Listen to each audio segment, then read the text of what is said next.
மணி அடிக்க கை இருக்காது. அப்புறம் திங்கறதுக்கும் கழுவுறதுக்கும் ஒரே கைதான். மணிய தூரமா வச்சுட்டு இந்த பக்கம் வா. என்ன மாமோ, உன் மகனுக்கு கல்யாண ஏற்பாடுலாம் பண்ணிருக்கிறியாமா? எவ்வளோ ஒரு சிரிக்கிய கூட்டியாவது உன் மகன் கட்டிக்கிறேன்னு சொன்னா உனக்கு எங்க போச்சு புத்தி? அவ என்ன சாதியோ என்ன சனமோ இந்த வீரனாச்சியை ஏமாத்தி போட்டு நீ உன் மகனுக்கு கல்யாணத்தை கட்டிடுவியா? உனக்கெல்லாம் அசிங்கமா இல்ல? சின்ன வயசுல இருந்து நீதான் என் மருமகன வாய்க்கிளிய பேசுனியே. இப்ப என்னாச்சு? அதெல்லாம் அது நடிப்பா இல்ல பொய்யா? பாரு வீரனாச்சி, அந்த பொண்ணு அப்பா அம்மா இல்லாத ஒரு அனாதை பொண்ணு. அதனாலதான் அந்த பொண்ணுக்கு நம்ம வாழ்க்கை கொடுக்கலாம்னு தான் இந்த ஏற்பாடு பண்ணேன். கொடுப்ப ஏன் கொடுக்க மாட்ட? நீயே ஒரு அனாதை, நீ இன்னொரு அனாதைக்கு வாழ்க்கை கொடுக்கிற, அப்படிதானே? எங்க வீட்டுக்கு சாணி எல்லாம் வந்த உடனே எங்க அத்தைக்காரி காதலிச்சு தொலைச்சிட்டாலேன்னு உனக்கு எங்க அத்தைய கல்யாணமும் பண்ணி வச்சு சொத்துல பாதிய தார பார்த்து கொடுத்துடா எங்க தாத்தா. இங்க பாரு, எங்க சொத்தை நாங்க யாருக்கும் விட்டு தர முடியாது. திரும்ப அது எங்களுக்கு வேணும். சொத்தை மட்டும் கொடுத்திருந்தா பரவாயில்லையே, ஊரு மரியாதை வாரி வட்டத்தையும் கொடுத்து பத்தாததுக்கு பஞ்சாயத்து தலைவர் ஆக்கிட்டு போயிட்டோம் அந்த பரதேசி நாய். இப்ப எல்லாத்தையும் இழந்துட்டு வெறும் பையலா நிக்க வச்சுட்டானே. அவன் மட்டும் இப்ப உயிரோட இருந்தா பிஞ்ச செருப்பாலே அடிச்சு அவனை கொன்றுவேன்.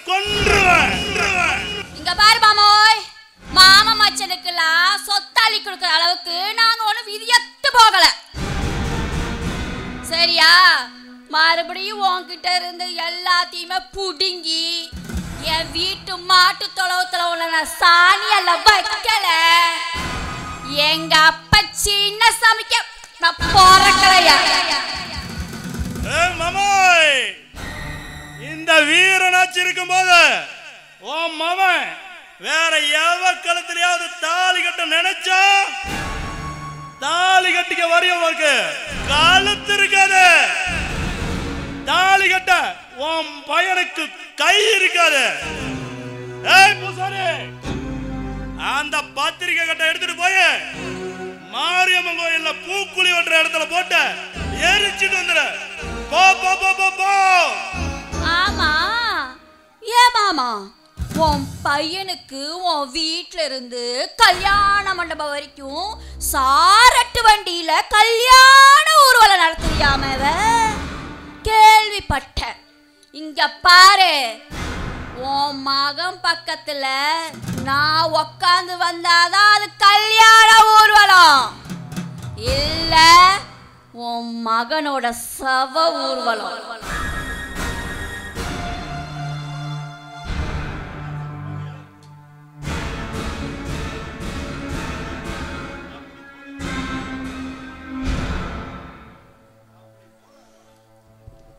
அப்படி போடாரு வள. சபாஸ் வீரனாச்சி, சபாஸ். ஒரு வாசகம் சொன்னாலும் திரு வாசகம். ஓ சித்தப்பா, என் மாப்பிள முத்துப்பாண்டிக்கு மொண்ண கட்டி வச்சிரு. இன்னும் நல்லா சொல்ற கேட்டுக்க, இந்த வீரனாச்சிக்கு பயனை கட்டி வச்சிரு. கட்டி வச்சுட்டு ஒழுங்கு மரியாதைய ஓரமா நின்று பாயாசத்தை நக்கிட்டு போயிட்டு வாழ்த்து சொல்லிட்டு போ. அதை விட்டுட்டு முரண்டு பண்ணி நீ வச்சுக்க. உன்னை உயிரோடு வச்சு இந்த மண்ணில சமாதி ஆக்கிடுவேன்.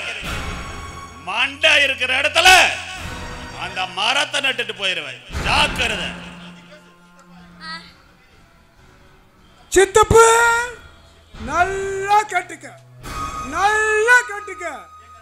எங்க 2 குடும்பத்தை மீறி உன் பையனுக்கு பொண்ணுக்கு எந்த தேசத்துல கல்யாணம் நடந்தாலும் அது கல்யாணமா இருக்காது, கருமாரியா தான் இருக்கும், கருமாரியா தான் இருக்கு. புரிஞ்சுக்கோ. மச்சானுங்களா, ஏன் இந்த முக்கு முக்குறீங்க? நம்ம மாமன் தானே, கொஞ்சம் கூலா டீல பேசிடுறோம். மாமாய் மாமாய், உன் மகனை நான் நெஞ்சுக்குள்ள வச்சிருக்க மாமா.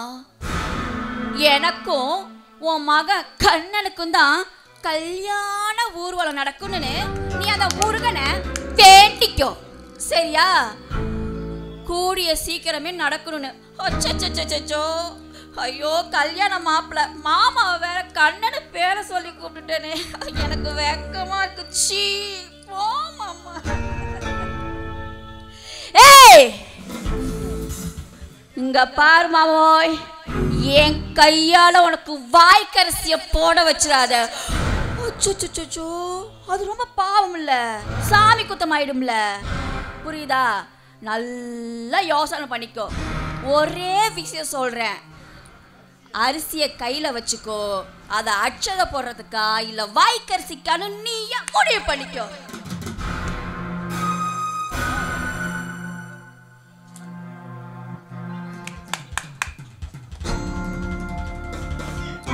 மாமா, ஐ லவ் யூ மாமா. வரட்டா? டேய் நில்லுங்க.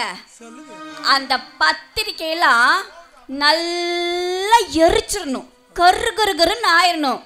அப்படி இல்ல உங்களை எரிச்சு போடுவேன், ஜாக்கிரதை. இங்க பார், நாங்க 5 பேருமே பஞ்ச பாண்டவர்கள் மாதிரி. எங்களை மீறி எதுவும் நடக்காது, நடக்கவும் விட மாட்டா இந்த வீரனாச்சி.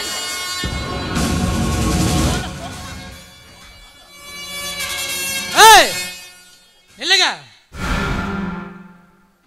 பஞ்சபாண்டவர் வனவாசம் போனதா கதையில தான் படிச்சிருப்பீங்க. அவங்களுக்கு வனவாசம் தான், ஆனா உங்களுக்கு இந்த வாழ்க்கைய நாசம். போங்க போங்க.